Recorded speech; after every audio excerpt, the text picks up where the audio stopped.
Hello, and welcome to this episode of the Diary of a Lawyer. And today, I just want to briefly talk about the confronting the ties to slavery. Now that there seems to be discussions in the public domain around slavery reparations and its characterization by the United Nations as a crime against humanity, and how this discussion can proceed in a civilized manner to right the wrongs by all parties concerned. And in confronting that ties to slavery, the Guardian seems to be at the forefront and, in certain respects, coming clean. And there has been public articles published in relation to this, and we'll be making reference to them from various public accounts in newspapers, such as the New York Times. And the Guardian runs a series of relation to abolitionist narrative of Manchester, and it's confronting with its beneficiary ties or being beneficiaries of slavery through one of its legacy founders or donors or ones to that effect. And it's kind of it's described as a kind of historical artifact that would be easy to miss, i.e., an old and fragile little book unearthed in the archives of the Derbyshire Record Office in the Eastern Midlands of England. And the book, A Commercial Ledger from 1822, holds the names of the slavers who ran cotton plantations um, on islands along the coast of Florida, Georgia, and South Carolina. And on one of the Browning pages, someone inked a name of the company buying that cotton, Shuttleworth, Taylor and Co. Reports the newspaper, and which I'm referring to sort of directly in its description. And it says that Cassandra Gupta, a postdoctoral research fellow at the University of Hull, found that the farm and had been hunting for any trace of it for 5 months. The tailor in question was apparently none other than John Edward Taylor, founder of the Manchester Guardian, now known simply as Guardian, which is one of the most prominent progressive newspapers in Britain for more than 2 centuries.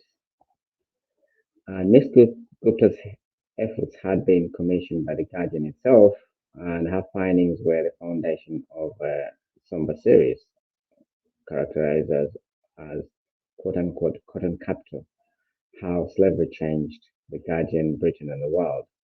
And the project includes video essays by historians, portraits by leading black artists, a podcast, and a newsletter. And the project looked beyond Taylor and into the original investors of the newspaper, 9 of whom, research apparently reveals, profited from the slavery economy, and also deep dives into the history of the people who were enslaved, as I mentioned earlier. And I think in their own words, they said that they were originally told by the historians that it was unlikely they would learn a lot of details about the plantations themselves, aside from broad sense of the geographical area, says Maya Wolf Robinson, the editor of Cotton Capital on the Guardian. She goes on to say that these links to the Sea Islands um, and a plantation in Jamaica were discovered. And at that point, there was a realization there was an opportunity to use all the journalistic tools. And so the Guardian carried on, and the project is one of the most thorough and public of the reckonings underway in relation to the many of the in relation to the process which is in public discourse, which many argue is long overdue in terms of the gruesome history of slavery and its past. Now, many countries, including Britain and the United States, are still grappling with the account of slavery and the story that lurks behind bitter and highly polarized debates over affirmative action, um, relation to police, wealth inequality, and even which books are stocked in high school libraries, especially in the United States. But in the United States, they argue that what isn't up for serious discussion is that a huge number of Americans benefited from enslaving other Americans. And the academics say many people have only in Europe have only recently learned how many town fathers and aristocrats got rich from slavery. Though and Spain, although it came later to trade, and its rivals, Spain and Portugal, by the 18th century, were also participants. And the issue, which is covered in the Guardian, also follows the context in which the other issues of Black Lives Matter um, during the lockdown came into public domain, which followed apologies and to some extent backlash around the issues. Now, the Guardian's Cotton Capital series, provoked glee among some of the newspapers, according to the New York Times, and ideological opponents, and had its share of critics too. And some historians, through the effort, uh, well, they say it was both commendable but a little late.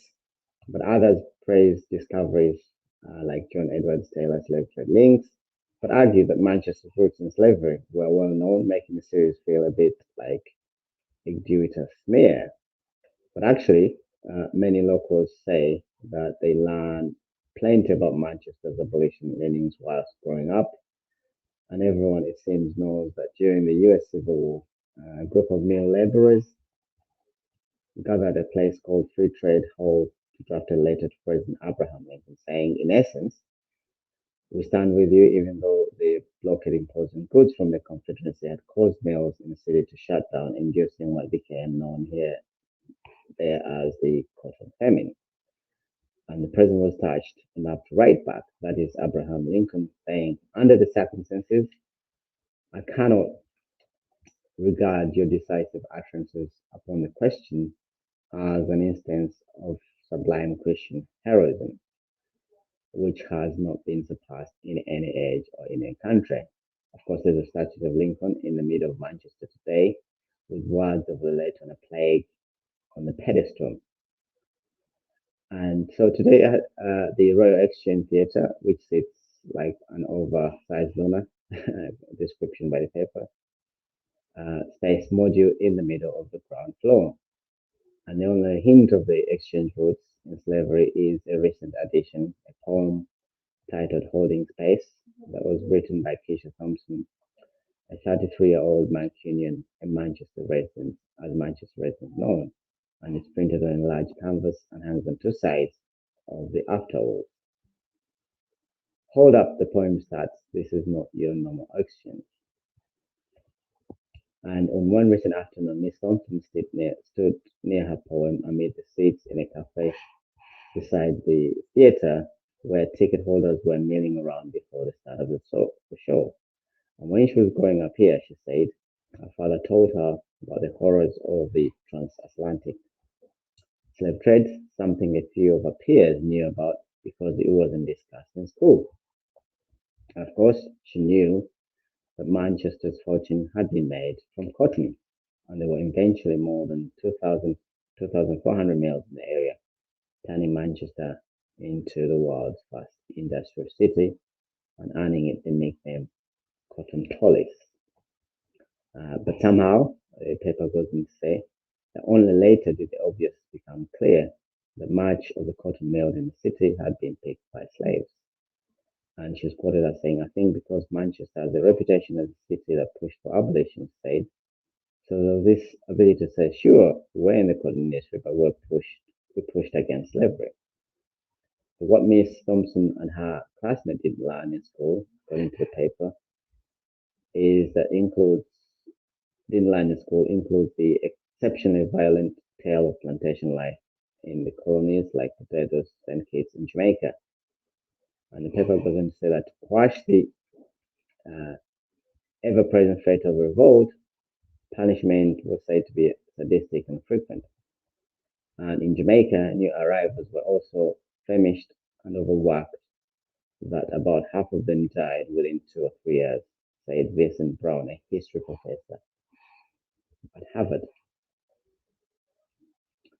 The crop, he says, was so profitable that high turnover in the lives of the enslaved was merely considered the cost of doing business, quote unquote, he wrote in an email.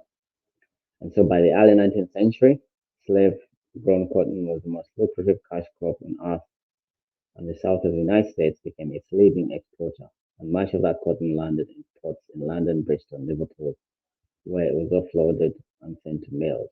And this is where Manchester comes in. Before cotton, it had been a tiny provincial town. And if you had told a Mancunian walking the street in 1780 that this place would be known as the second seat of England, he or she uh, Zacek, senior lecturer or a senior lecturer of the American history at the University of Manchester. Cotton made everything possible here, it goes on to say. But some of the mills are now just tourist attractions. Um, but also, for example, one such attraction opened in 1784 by an Irish immigrant, Samuel George, was staffed by largely children who worked 12-hour shifts, 6 days a week, and were not paid unless they put in overtime. And there are other displays, such as the one-page inventory from Greg's plantation in the West Indies, which itemizes 146 quote-unquote Negroes above a list of livestock, including mule, cows, and oxen. And it's described as a blunt record of people as objects, and it's very dehumanizing and hard for people to see. Say, Petty Taylor of the National Trust, which owns the mill. But she goes on to say that it's their responsibility to present the family as openly and honestly as they can. And so the presentation at Quarry Bank is far darker, which is another attraction. Today, that it was when generations of school children made trips in the past. Mr. Draper, the author and historian, said,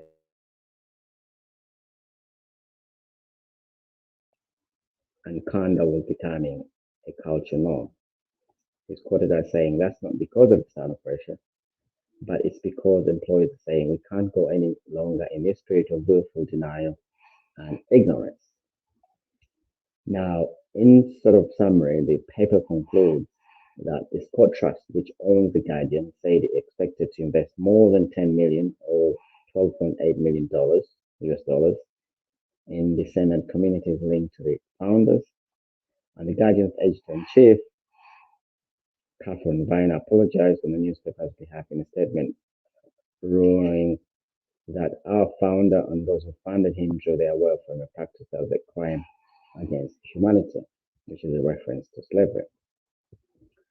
However, the paper makes the observation that none of this flatters the Guardian, but Miss Wolf Robson, the editor of Cotton Capital, say you couldn't choose a version of the past based on how it made you feel.